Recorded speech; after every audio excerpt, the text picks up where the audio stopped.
So we're going to launch into, and this ties exactly with what Sean was just outlining, and it's kind of 7 key pieces of what effective engagement can look like to help you guide your work. And we recognize that effective engagement can look significantly different for different people, and an engagement technique that may work for one tenant that you're working with may not work for another. And so it's taking all of these pieces and identifying what works best for you as a case manager and what works best for the tenants that you're then working with. The first piece is creating the proper physical environment. You want people to feel comfortable and offer comfortable and private spaces for people to be talking.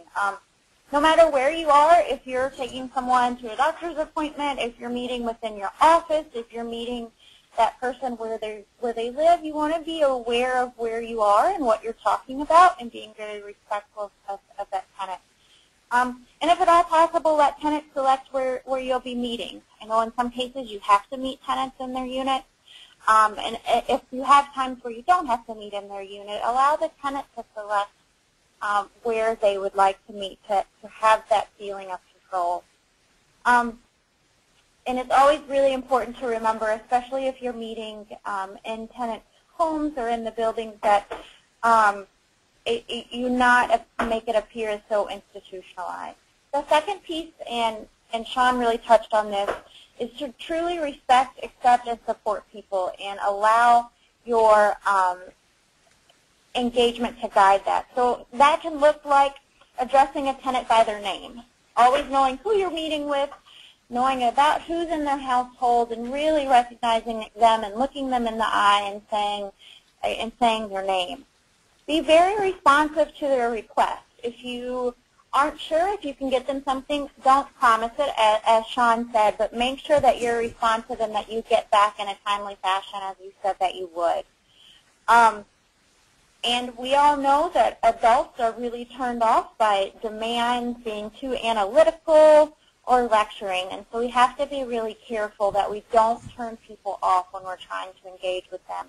By lecturing them, telling them what they're doing is wrong and they need to do it this way. So be really respectful of the tenant's approach to meeting their goals. The third piece is developing active listening skills, and this is extremely important when we talk about engagement. As I know, you all have 1,000 things going on during your day, and so it's oftentimes easy to kind of daydream a little, but it's really important that you pay attention to the tenants that you're meeting with at that time and really tune into their feelings. And whatever they are telling you, how is that making them feel? And avoid any roadblocks to listening, and that comes back to your physical environment, to ensure that you can clearly hear what the person is saying, especially if you are on the phone, that you don't have a lot going on in your background, and that you can clearly listen. Use your reflective listening. Reflect back what you're hearing. Repeat what they're saying just to ensure that you have an understanding as their case manager of what they're saying, but that also reflects that you're paying attention and you're respecting and you care about what they're saying. Engagement also, it allows you to explore for deeper meaning. So ask questions. I am a firm believer that you can never ask too many questions, and so work with your tenants to ask those questions.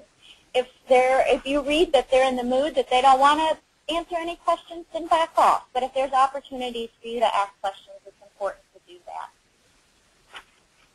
The fourth piece is letting the tenant's goals drive the services offered. And we've talked about this quite a bit, especially during the last SHPA webinar and training series, to allow them to drive the services that you offer. All services should be directed to help that person reach their intended goals.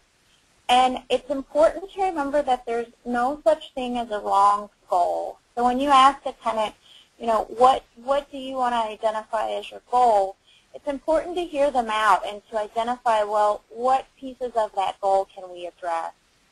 It's important to reinforce all achievements along the way, even the small baby steps or the small successes that someone meets. And if tenants haven't reached a goal in a realistic time frame, it should be viewed as as a problem with the goal or the steps towards it, not the person. And so if a kind of goal to that again is if a person has a goal and they're having a really difficult time meeting it, it's not the tenant or the person's fault per se, it's how are we approaching this goal, and are there pieces of the goal that we can adjust that would allow us to meet it. And it's important to outline any obstacles to achieving the goal and list them as important steps in the process. To help people make informed choices, you can engage people in the choices about their lives and their homes, encourage them to inform their decisions about the rules and the common spaces that they may have, establish committees or work groups that include both staff and tenants. So there are ways that you can engage with tenants to get them more involved. And so if they're living in a single building, you have a single supportive housing building, is there ways that you can engage tenants and to get them to take on leadership roles so they can make informed decisions about their building? Be consistent with the interaction and make sure that it's repeated and predictable, that it's very consistent and expected. This is especially helpful with tenants that may be suffering from mental illness. If tenants do not want to talk to you and ask you to leave or F off, as Sean had said, remain polite and say goodbye, and then let them know when you will return. It's really important to respect their wishes, but also let them know that you will be back. Say where you're going to be and be there. Always make sure that you are consistent, that if you have a meeting, that you show up on time. That shows that you respect them and that you respect their time. And again, follow-up is really important. And all engagement should be non-threatening. Especially in the very beginning, you don't want to choose controversial topics during the initial engagement attempt. You don't want to agree or disagree with kind of delusional content. We know that some of our folks in permanent supportive housing may have mental health challenges, and you really want to be careful in working with those tenants to look for a shared reality with one another. So avoid kind of those threatening things that you may not want to talk about, especially during your initial engagement. So Aaron's going to talk about some special considerations with people with mental illness and then also with people with substance abuse issues. Thanks, Lindsay. Special engagement in certain situations, dealing with people with mental illness. Sean and Lindsay hit a number of keys right on the head. You want to allow for the open-ended questions to get a sense of where people are at, what they're thinking about, what direction they're trying to go into. That's why you ask the open-ended questions and not just the yes, no. Because you want to be able to develop a shared reality. You know, asking a yes or no question, you know, you guys may think you're on the same page, but yes, I'm going to do this. I may mean I'm going to do it eventually. And in your mind as a service provider or case manager, you're thinking they're going to do it this week. So make sure you ask the open-ended question. Hey, when are you going to do something? Not just are you going to do it, but when are you going to do it? How long it should take. Again, so that you can get into that developed shared reality where we both are on the same page in regards to what this client is going to do. They may want to become employed. Right now, that's not reality. But you don't shoot down that idea of them becoming employed. What you do is help them see the steps it's going to take for them to become employed. Maybe getting a GED, maybe doing something else where they improve their employability. So you want to make sure that you develop that shared reality and show them that, hey, being employed is a great goal and that's something we can work on, but to be employed, you may want to take these steps to become employed so that the buy-in is there on both parts, that the client can accomplish that goal. Again, like everyone said, Lindsay and Sean both, consistent interaction. If you tell the client you're going to do something, make sure you're going to do it. Make sure you're going to be there. If you told them you're going to meet them at their house at 2, don't come at 2:10 or 2:15. Oh, well, that's just the client. No, their time is just as important as your time. Being consistent. A lot of times the clients we deal with have been told, I'm going to do something for you, I'm going to take care of you, and that day has never come. So they're used to people telling them something just to get them off their back or just to blow them off. So again, as a part of that engagement, you want to be consistent with that client. Hey, Mr. Smith, I'm going to be at your house at 1 o'clock. The appointment's going to last 30 minutes. Make sure you abide by those time frames. Be consistent. If you tell them you'll be there at 1, be there at 1. If you tell them it's over at 1:30, make sure it's over at 1:30. And explain, hey, maybe I need to come back a little more. Maybe we can push this thing on a little longer. But again, make sure that the client is in control. You got to have their permission. Nobody likes for someone to come into their house or their place and tell them what to do. Respect the same thing with the client. You come in there, you set a time frame. Hey, we're going to do this. Make sure you adhere to that. Again, the resident must have control. It's their life. You, as Lindsay said, people hate being told what to do. So you tell the residents, and that there are consequences of their actions. Hey, if you choose not to pay your rent, this is part of the consequences. We give the client the whole story so that they can have control and make the decision they need to make. Again, dealing with clients with mental illness, you don't want to judge them or deny anything or dangle what we used to say in the field as a carrot, holding their housing over their head to try to make them do something. Don't do that. Make sure that the two are totally separate. Letting them know that, hey, there are consequences for your actions, and if you do this, this may be the consequence, not that your housing is in jeopardy, that there is a consequence to things you do. And communicate your role clearly. Let the client know, I'm here to assist you in helping you accomplish the goals you want to accomplish.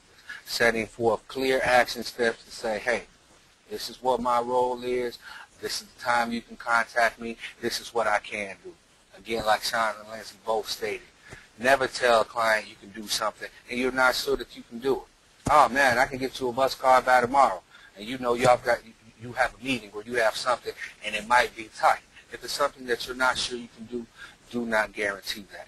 Communicate that to the client clearly. Hey, this is something I may be able to do, but if you haven't heard from me by so-and-so, it's probably not looking good. Then again, contact that client to let them know the results. Next, again, those are the mental illness. This is dealing with substance abuse. Don't have that issue be the issue you go in as, okay, to be housed, you need to get into treatment.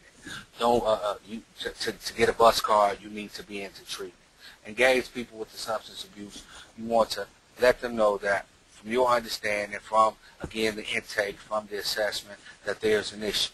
Again, building that relationship, no one's probably going to tell you from day one everything about their substance abuse issue.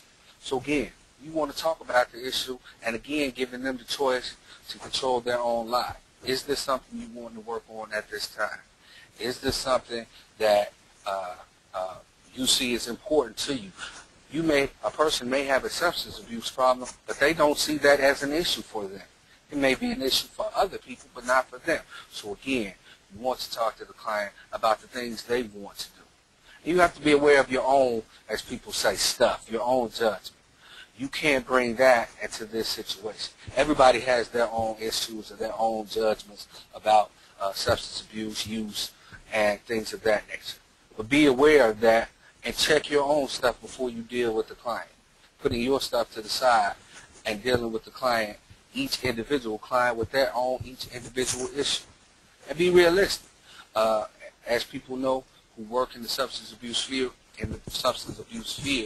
relapse is a part of substance abuse.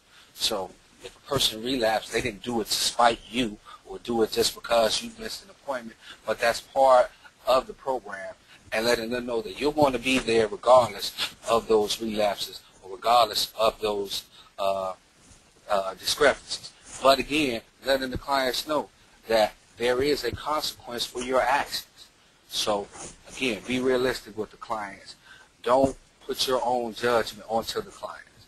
For so many years, they've had those issues, other people's issues thrusted upon them about their own attitude towards substance abuse. So make sure you don't put that on the client, and again, have that realistic expectation. And again, share that with the client that, hey, I'm going to be here, whatever the situation is, as long as you're willing to work towards it.